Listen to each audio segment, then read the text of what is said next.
Бәрлеріңізге сәлем, қалдарыңыз қалай? Мен қазір бүгін Рамаданға арналған баннер, Рамадан деппін ғой. Қажылыққа Меккеге баратын баннер жасағым келіп тұр. Давайте соны Instagram, Pinterest'тан бірнеше варианттарды іздеп қарастырып жатырмын. Примерно қандай дизайн жасаймын деп. Соны бірге жасап көрейік. Менің қазір 25 минут уақытым бар. 25 минутта біз не жасай алады екенбіз?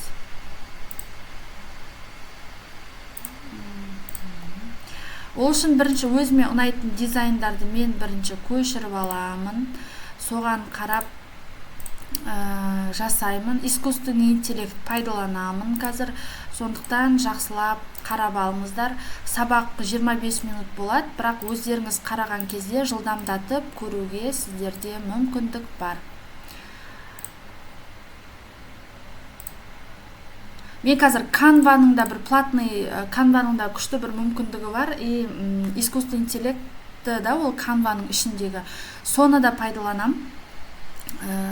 Сіздерге көптен бері соны бөлек сабақ қылып көрсетейін деп жүредім. Соған мүмкіндік болмады. Студентімнің бір жұмысына разбор жасаған болатынмын. Осы Castravel-мет, сондай. Castravel-мет, қазір айтам сіздерге. Соған жұмысқа тұруға, міне, Қазақ Travel, Castravel. Жұмысқа тұруға осындай жұмысына разбор жасаған болатынмын. Сол кісілердің артында оюлары бар, шрифтлары, сол кісілердің дизайнын пайдаланып жаңа баннер жасау керек. Разбордан кейін осындай бізде екі түрлі баннер шыққан болатын. Қазір біз тағы да басқа баннер жасап көреміз. Так. Қанша болады?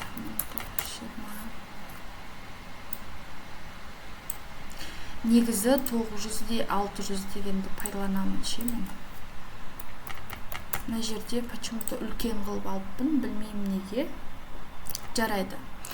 Міне, бізде дайын парақ. Бұны біз қалай жасаймыз? Бұған дейінгі сабақтарда көрсеттім. Фреймді таңдаймыз, және мына жерден размерін берсеңіздер болады, или бұлай үлкейтіп кішірейтсеңіздер болады. Өзім таңдап алған суреттерді қазір осы жерге көшіріп алып келейін. Әрқайсынан әртүрлі бір дизайннан алсам болады бүгін дейді. Кеше көшірген суреттерім бар ма екен? Міне, кешеде бірнеше сурет көшірдім. Осының бәрін рабочий столыма алып келемін өзімнің. Мына жерде қайталанып кетіпті кейбір дизайндар. Так, мынау керек емес. Мынау керек емес, мынау қайталанып кетіпті. Негізі қазір мынадайлар мода болады. Мына жерде де көрдіңіздер ма, сол стильді пайдаланғанбыз. И мынада искусственный интеллектпен жасалғандар. Қазір көрейік. Маған ең бірінші сіздерге искусственный интеллектті көрсеткім келіп тұр. Немесе мынадайды да қазір көрсетемін. Давайте бірінші искусственный интеллект. Мына картинканы өздеріңізге тауып алу үшін Midjourneyға просто кіресіздер да. Мен не деп жаздым Midjourneyға?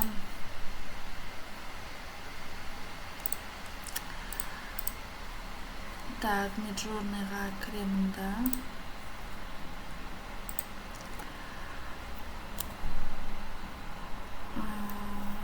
Мекке деген. Так, тоқтаңыз, бірінші Мекке деген қалай жазылады ағылшынша өзі? Умра деп жазып көрейін. Умра дегенге шығам екен. Умра. Нәді қандай күшті. Умра дегенге шықпайды екен. Умра, Рамадан, Мубарак. Так, Рамадан Карим.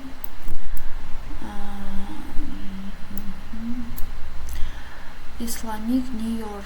Так, жаңа жылды. Так, значит, перевод. Бүйтіп жазамыз. Мекке на английском жазамыз. Мекка болып жазылады екен ғой. міне Мекке Мадинаның неше түрлі суреттері шықты, бірақ мына суреттер мынау да әдемі екен, бірақ менің ойлағанымдай негізі бұл суреттер маған жарамайды. Мынау да әдемі екен, қараңыздаршы қандай. Мынау күшті екен баннер пайдалануға.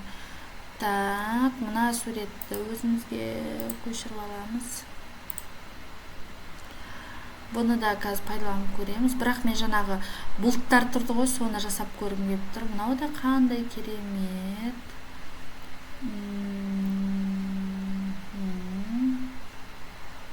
Мынау да қандай керемет. Так, стоп, маған бәрі ұнап жатыр. Что-то бәрі.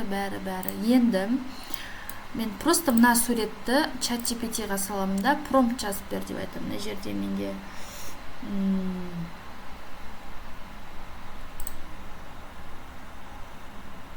өзімнің осындай чаттарым бар уже бұл кісімен сөйлесетін. Ой. Так, давайте плюс загрузкиға барамыз, жаңағы міне. Қазақша жазам. Мен дәл осы суреттегі мешіт пен бұлттарға промпт жазып бер. Күтеміз.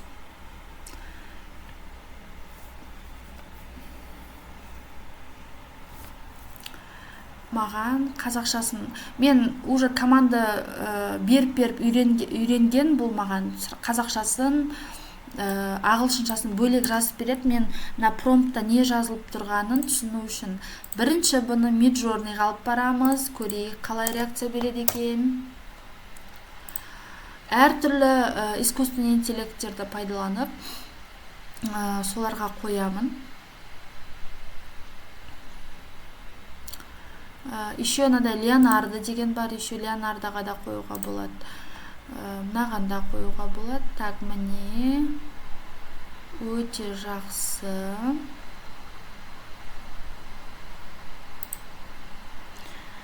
Өте жақсы, бірақ мына жерде бізге не жетпей тұр? Четкость жетпей тұр ма? Так, не деп жазамыз? Маған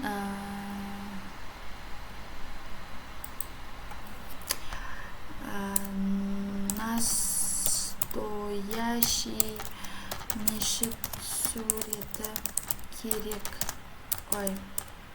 Керек деп промпт қос. ChatGPT-мен кәдімгідей адам сияқты сөйлесу керек та, түсіндіру керек. Нені күшті қылып бересіз, соны уже сіздерге детально жазып береді. Мен кәдімгідей бұлармен сөйлесем ғой.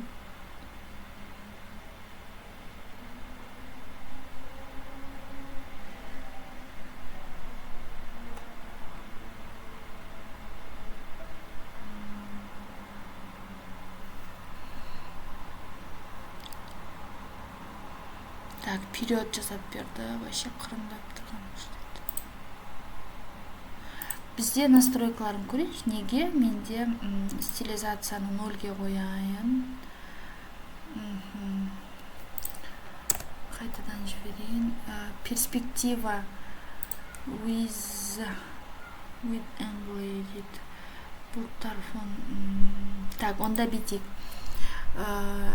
Тек қана мешітті ғана промптқа жаз және қырынан тұрсын шынайы ғимарат суреті болуы тиіс. Міне.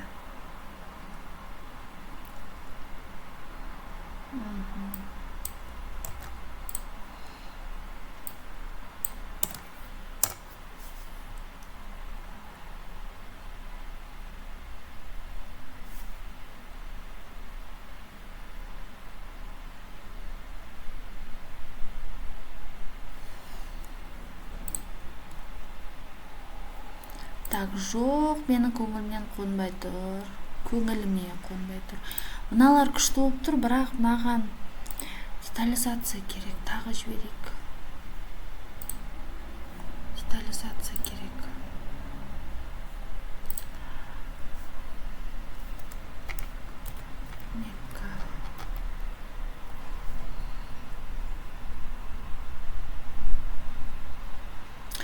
Бұл Мекке емес, бұл бар ғой, Осман мешіті деді ғой жаңа маған. Иә, Осман мешіті деді, қайда тұр? Осман архитектурасымен салынған деді ғой.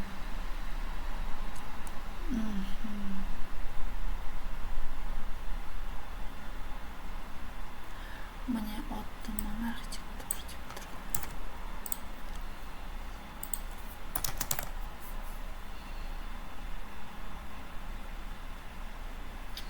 Әртүрлі тексттарды мен осы промпттарды нағыз былай таппайынша өйстіп өзіне жаза берем.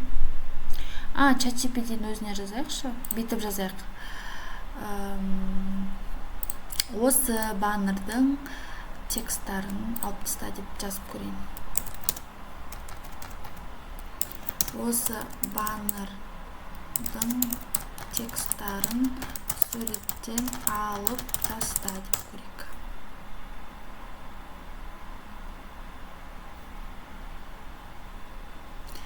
Так, бұл картинка жасап жатыр, пока жасай берсін. Мына жақтан өзіме қатты, мынау да күшті болып тұр екен.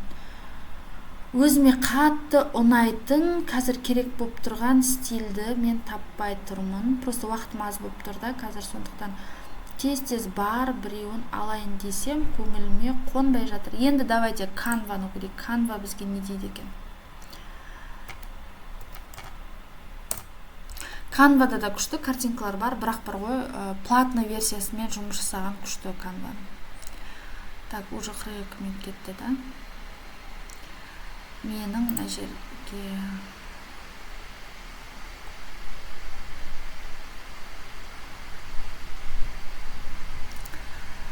так, мына бетті бәрін өшіреміз. Так, енді мына жерге дизайнға мен жазам. Да, осылай жасайын.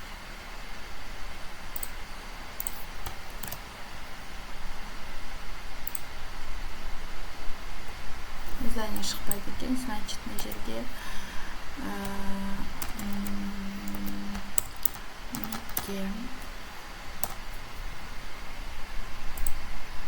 Мекке деген қайда жаздым ба? Қалай жазылады? Мекка деп жазылады екен. Так, мне показать. Ой, қандай звуктер өте көп.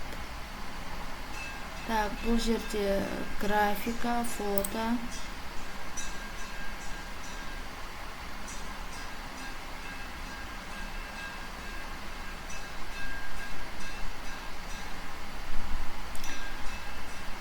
Негізі андай сурет, сондай тапсаңыздар, тез ары қарай баннер жасап тастау жеңілше. Тек осындай исходный материалдар іздеуге, әдемі суреттер іздеуге уақыт кетеді. Мысалы, әдемі сурет болу ол өте маңызды, баннеріңіздің сатылымын еще күшті еселейді ше.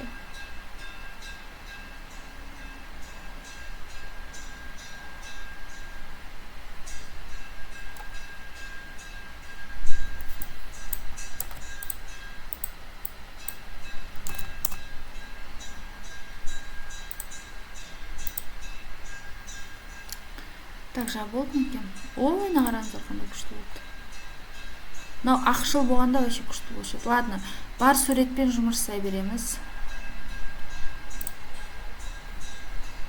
Загрузка. Осы суретті көшіріп сіздерге бір нәрсе көрсетейін. Мына жерде мынадай күшті фишка бар.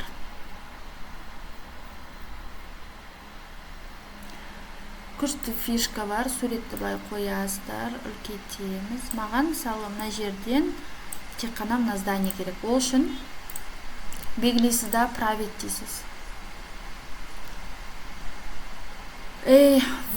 Волшебный выбор дейсіздер. сол кезде мына жерде керек определенный элемент, мысалы мына жерде бұлтты ғана көшіре аласыз, аспандарды и мешітті. Міне выбрать дейміз, мына мешітті бөлек алып береді бізге.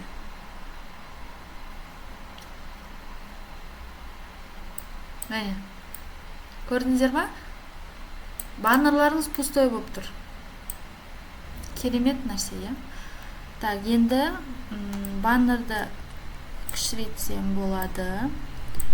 Мынау былай тұра берсін. Енді қараңыздар. Дәл осы жерді пайдаланып тағы бір момент көрсетейін. Мына жерде суретіңіз сізде альбомный болу керек болып қалды. Сол жағдайда мынаны белгілеп қайттан править дегенге барасызда мынадай инструмент бар. Волшебное увеличение деген. Осыны басасыздар. Вся страницаны басасыздар да, развернуть десеңіздер сіздерге целый бір страница болатын 4 вариант ұсынады. Соны өзіңізге керегін алсаңыз болады. Анда эксперттер кейде заказ бергенде қолдары көрінбей қалады, аяқтарының бір шеті көрінбей қалады. Сол кезде мен осыны пайдаланамын. Міне қараңыздар, әртүрлі осындай вариантпен арттарын істеп береді. Өзіңізге керек вариантын таңдасаңыз болады. Мысалы, маған мынау вариант болады екен. Готово деймін, осы вариант менде бар мысалы. Міне. Canva-ның функциялары негізі өте көп, бірақ бұның бәрі платный. Так, енді керек материалдарды скачать етіп аламын. Так, мен үлгермейді екенмін. Не жасауға көбірек уақытым кетіп қалды. Так, екінші страницаны көшіремін прозрачный фонмен, размерін үлкейтем PNG, одан кейін скачать дейміз. Я бұл көше береді. Енді маған үшінші страницаны көшірем, поделиться, скачать. Прозрачный фон ба, фон емес ба, ол уже важно емес. Текущая страница 3, готово, скачать. Осылай көшеді. Бұны аламызда біз қайда алып келеміз? Біздің өзіміздің жаңағы өзіміздің жаңағы фигмамызға алып келеміз. Мына жерде қандай күшті. Мынаны әлде де мен қайталаймын. Сосын қай промптпен жақсы шыққан сіздерге көрсететін боламын. Қазір уақытым кішкене аз болып тұр. Главное, сіздерге искусственный интеллектпен жасауды көрсеттім. Енді әрі қарай қазір жалғастырамыз.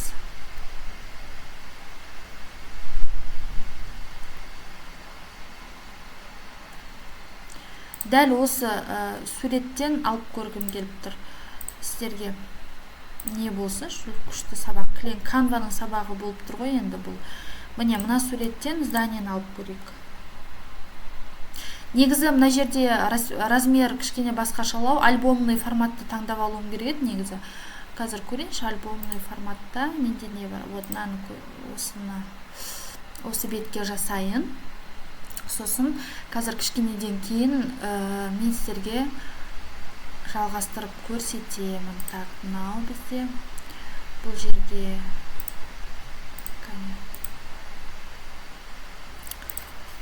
так, загрузкадағы баннерімізді алып келеміз. Установить изображение. Жоқ, убрать. Керек элементтерім көрінбей қалды. Так, енді править. Просто выбрать дегенмен мынау мешітті бөліп алғым кеп тұр да. Осы күшті болып тұр маған. Ұнап тұр қатты.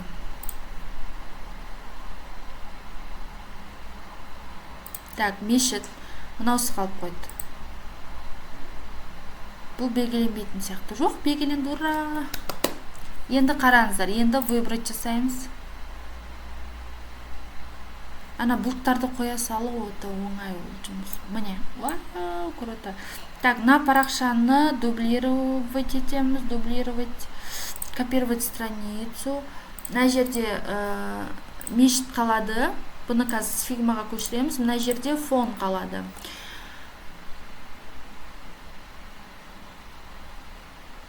Мынаны көшіріп аламыз. 2-3-ті. Так, бірге көшірсем, просто андай архив болып кетеді да, содан кейін мен бөлек-бөлек көшіріп алғанды қалап тұрмын. Скачать. Енді 2-ні көшірем. Бірақ 2 керек емес маған. Мына бұлттарды бәрін мен өзім алам деп тұрмын. Все. Так, болды. Мынаны енді біз көшіріп аламыз баннерға.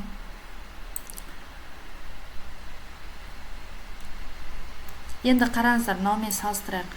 Мына жерде кішкене синий эффектлар бар. Терезелер жанып тұр.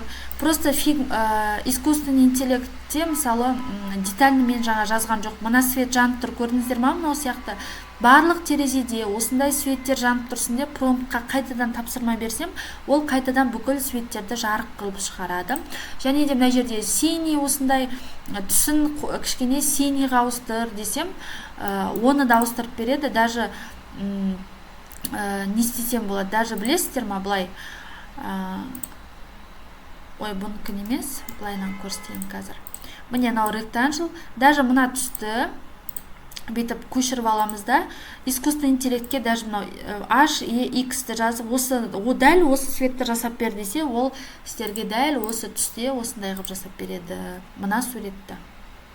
Так, енді мынаны тазаға қойып көрейік, қалай жасаймыз.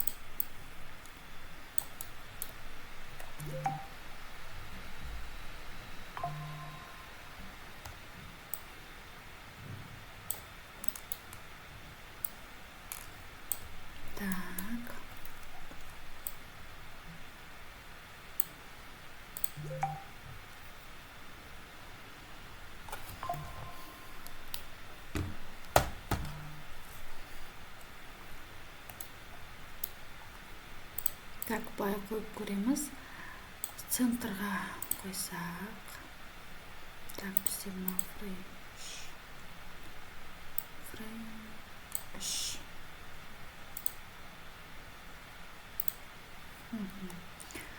Центрға қойсақ, бірақ центрға тұрмайды. Бұдан кішірейтін кеп тұр негізі.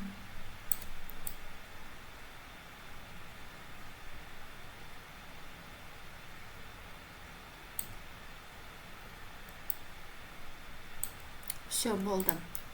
Осы жерге қоямыз.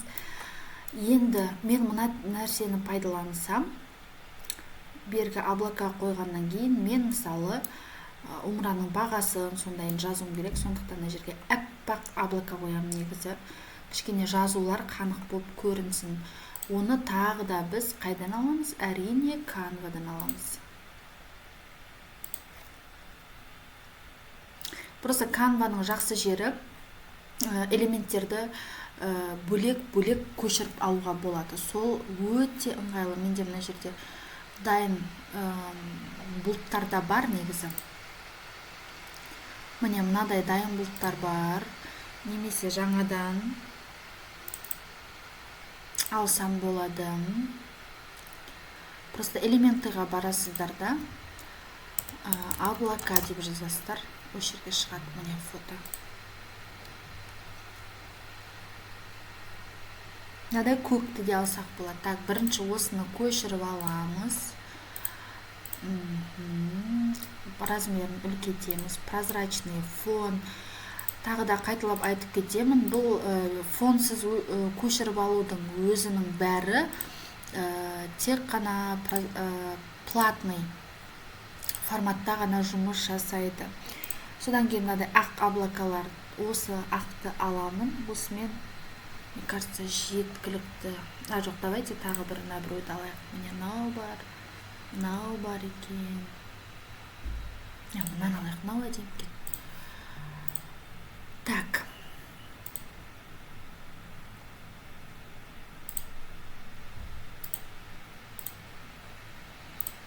Так, 12 және 11.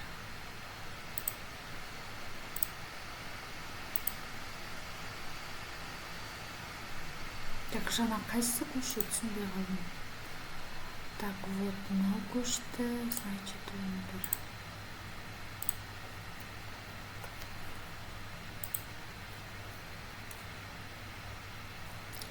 Так, бұлардың бәрін алып, біз Canva'мыздан алдық, енді фигмамызға алып келеміз.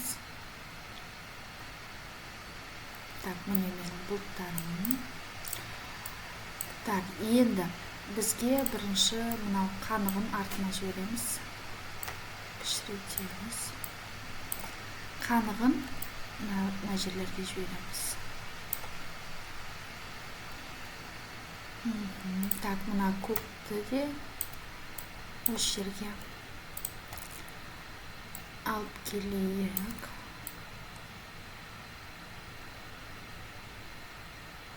Жоқ, бұны негізі мына жерге. Так, мынаны. Так, не қараңыздар, бұлтты Ctrl+S+V деп көшіріп алдым, міне копиясы. И мышканың оң жақ шетін басамын да, горизонтальныға айналдырып жерем. Сонымен мынадай жақ айналып түседі. Мына жерге енді мынау нежный ақ бұлтымызды қойып жереміз. Так, мына жерде слойларға мән беріңіздер. Міне бірінің астында бірін тұрма, жоқ па деген сияқты. Міне мына жерге ақ бұлтымыз кетеді. Енді мына қанығым менің қатты қажетте болмай қалды. Артына, так, енді біреу, екеу, үшеу, Ctrl+S+V копировать еттік. Бұны задний фонға жібереміз және көтереміз. Бұны задний фонға жібереміз, көтереміз. Бұл жерде тағы бір разница жасау керек болып тұр. Мына жерде 80%. Вот, міне алдыңғы бұлттарды кішкене 80% прозрачность берейін десем, онша болмай тұр. Жерге 80 берсем. Жоқ, онша болмай қалады екен. Онда алдыңғы бұлттарды кішкене ағартқым кеп тұр. Мына бұлттарды. Так, мынау картинка. Кішкене ағартсам. О, осылай.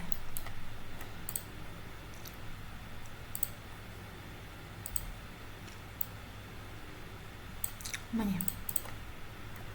Болды, осындай переход болды. Мына бұлт керек емес болып қалды. Елена артына қойып көреміз. Так, мына жерге мешіт деп жазып қояйын, шатасып кетпес үшін.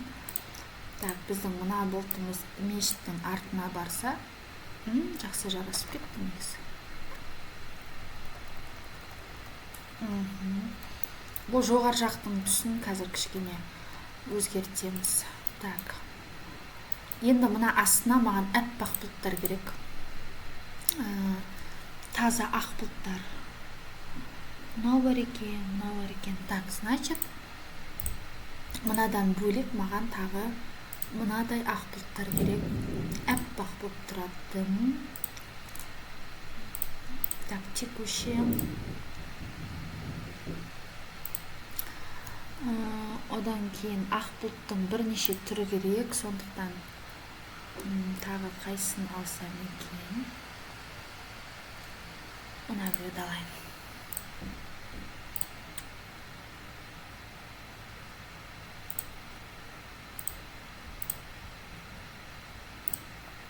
Так, болды, бізде тағы екі бұлт бар. Ол екі бұлтты. Біреу, екіншісі қайда.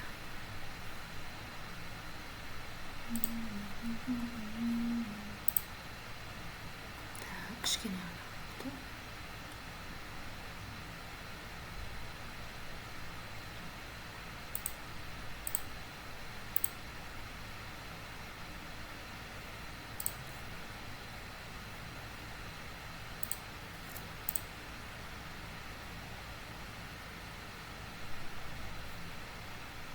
Что өте ұзақ болып тұр.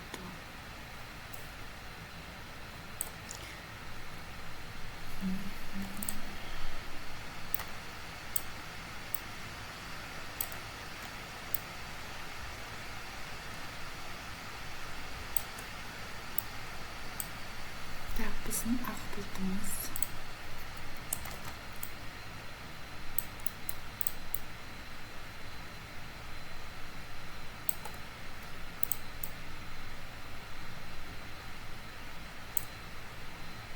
Так, мынау кішкентай бұлтым. Так.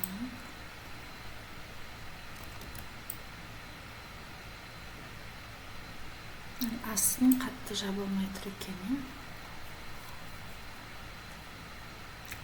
Значит, не істейміз, жаңағы канвамызға қайттан барайық.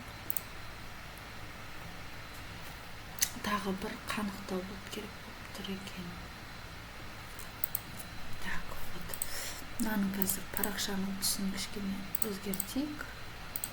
Так, мынау кішкене слабо.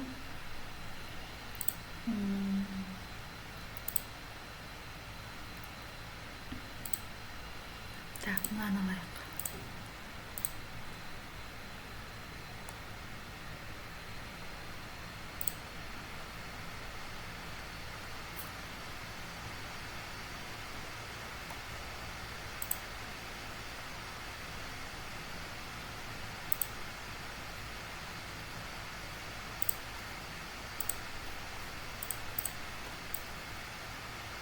Так.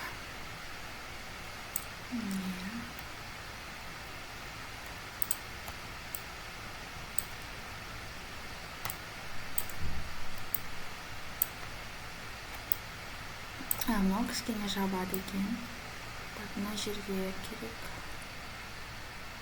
Мына жерге бұл негізі задниеда тұрса.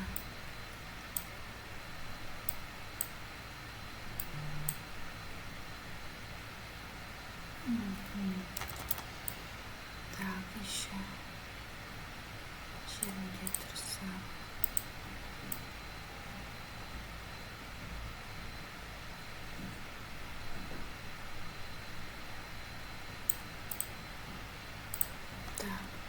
Мына границалар қатты көрініп тұрғаны маған ұнамайды. Так.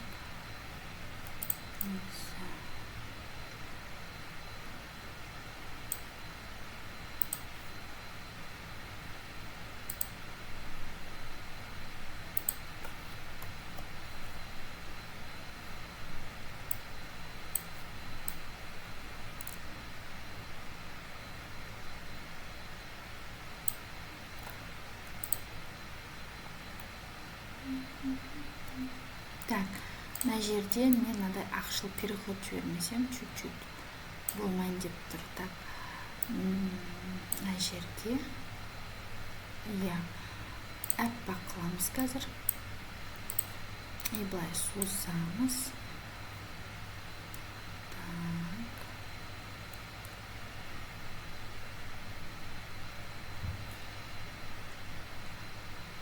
Где-то бір эффект берейік, бір жылы, блюр, бір 200.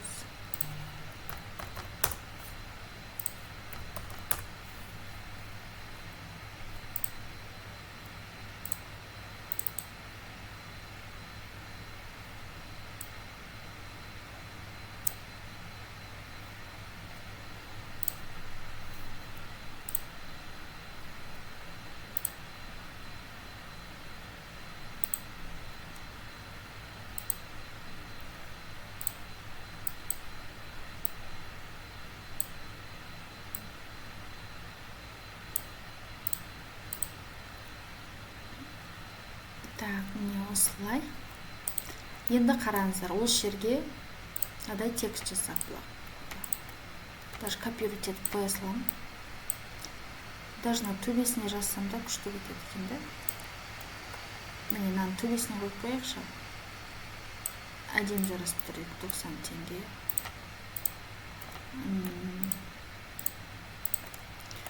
10 күндік умра.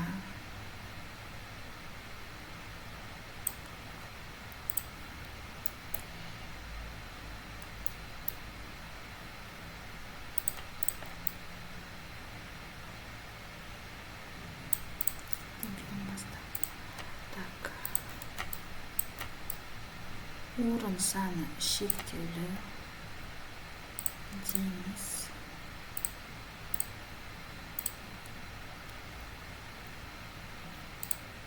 Орын саны шектеулі дейміз. Так, мына умра деген жазуды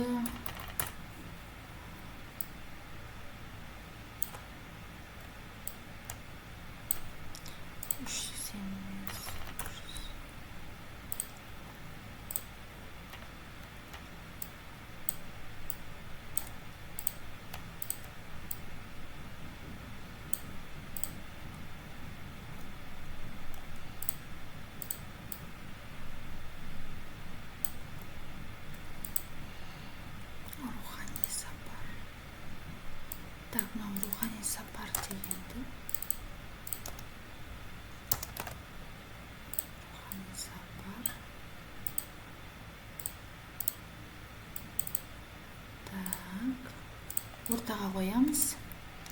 Умра екеуінің арасын чуть-чуть жақындатамыз. Және де тағы не істеуге болады? Рухани сапар деген мына жерден қарай қандай идея алуға болады. Мына жерге кішкентай әріптермен тағы бір информация беруге болады екен. Және кастрейл деген нәрсені ортаға қойып қойсам болады екен. Бұл кісілердің түстерін ақшыл болып тұр. Жарайды, пока ақшыл болып тұра берсін. Қазір өзгертеміз.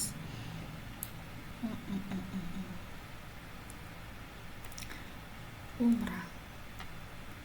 Жоқ, вообще-то мынадай бір элемент қоссақ болады. Артықтық етпейді. Оны бірақ бетеп көтеремін да мен мешіттің артына жіберемін. Мешіттің артына жіберемін. Ректанглымыз біздің. И бұның түсін біз өзгертеміз. Сарғаны. Қазір көреміз.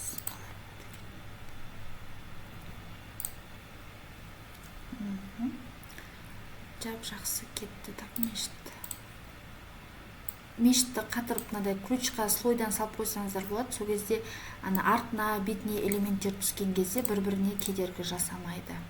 Міне, умра деген, енді астынан да мына жерде короткий болып көрініп тұр ректанглымыз. Значит, мына долларды көтерсек, мына астындағы ректанглды чуть-чуть бетіп көтерсек, мынау жазуда қатты төменге түсіп кетпеу керек. Міне.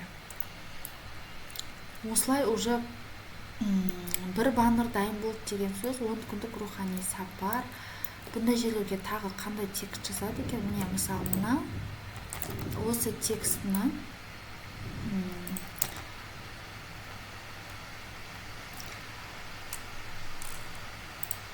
жаңағы біздің жасыл түсіміз бар ғой.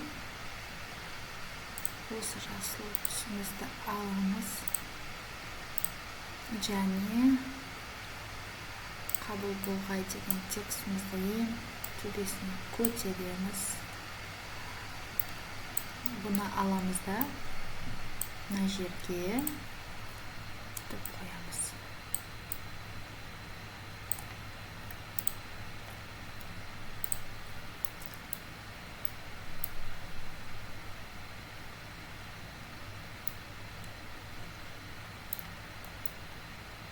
Болды міне.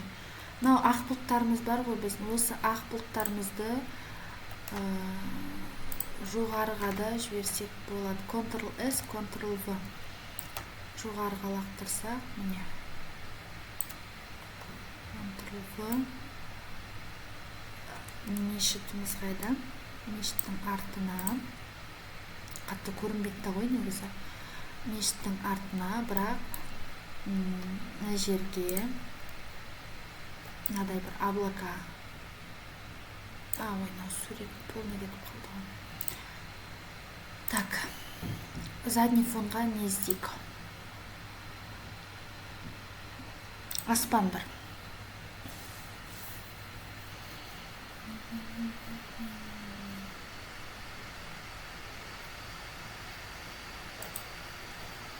Так, тоқтаңыздар, мына жерге элементы дизайнда. Дизайн, мысалы, умра десем, андай бір арабша текстер шықпай ма екен деп тұрмын.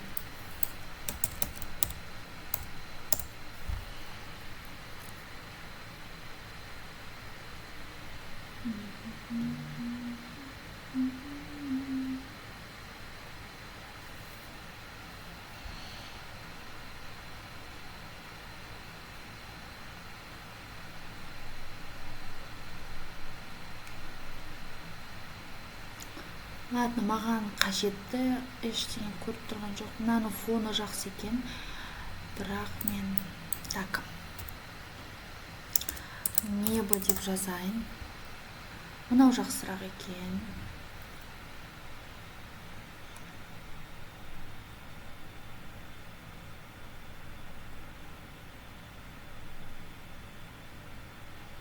мына біреу ұнап тұр. Осыны текстtan өшіріп тастаймыз да.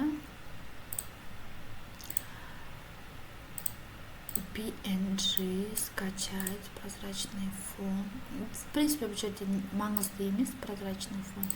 Текущая страница готова скачать.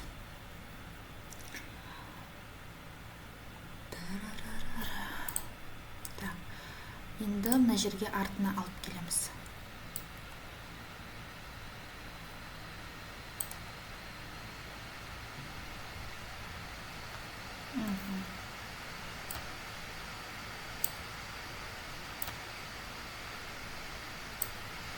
Бұны мешіттің артына жібереміз, әрине.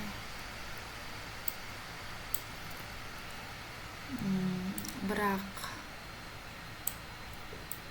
мешіттің ғана емес, бұл негіз полный ең астына кетеді.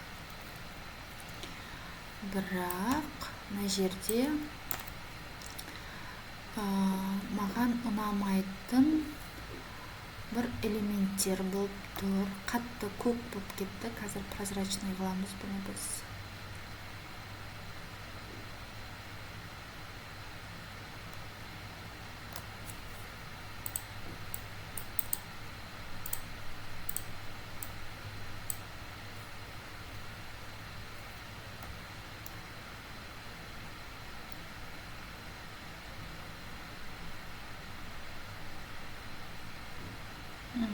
Көрдіңіздер ма? Көзге уже астыңғы линиясы көрінбейтін қылып көтеріп тастадым.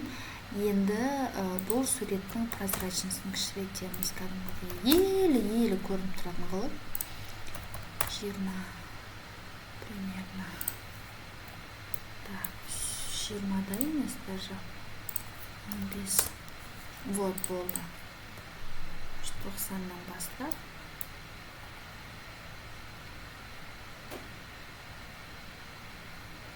Мынау Castravel'дың жазуы қатты көзге көрінбейді тұр. Castravel'дың басқа жазу жоқ екен.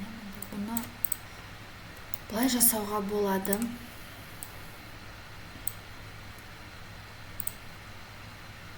Қандай түс жарайды, мынау жасыл.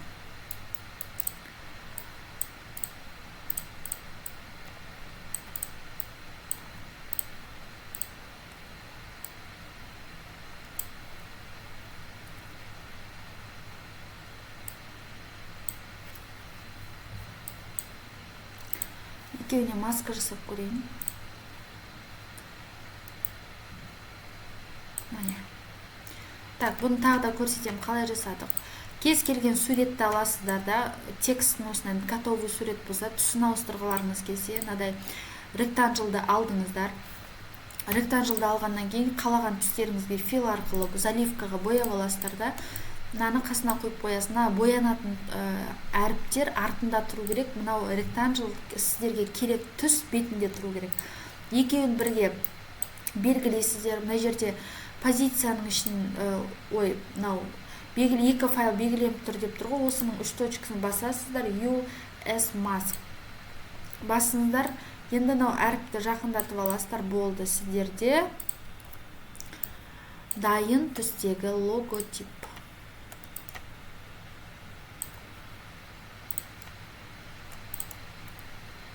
Бұны әрине мен кішірейткім келіп тұр.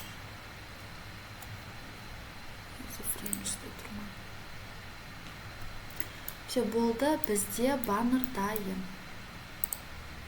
Бұны осылай фрейм деген шетінен белгілейсіздер да, оң жақ шетте экспорт деген тұр. Осы экспорттың ішінен мен PNG-ді таңдаймын көбінде и 2x-ді таңдаймын, сонымен сақтаймыз. Болды, бұл бізде сақталады. Бұл идеяны біз қайдан алдық? Мына жердегі біздің дайын интернеттен алынған суреттен жасалды. Мысалы, қарасаңыз, мысалы, мына үйді алдым, бұлттар дедім, бірақ бұлттарды мен қолдан қойдым. Мына жердегі үлкен объемный текстқа мен $990 дегенді қойдым. Мына майда текстқа көріп тұрсаңыздар, мына жерде қабыл болсын, қажылықтың сыйы деген сияқтыны қойдым, логотипті қойдым төбесіне. Міне Castravel. Сонымен бізде баннер дайын. осылай идеяны әр жерден аласыздар. Мынадан да идея алғаныңыз, умра деген жазуды осылай қисайтып ұзартып қойсаңыздар болады. Әр көрген нәрсені под себя жасап алып үйрену керек. Осылай күнде жасаған сайын сіздерде тәжірибе жиналады.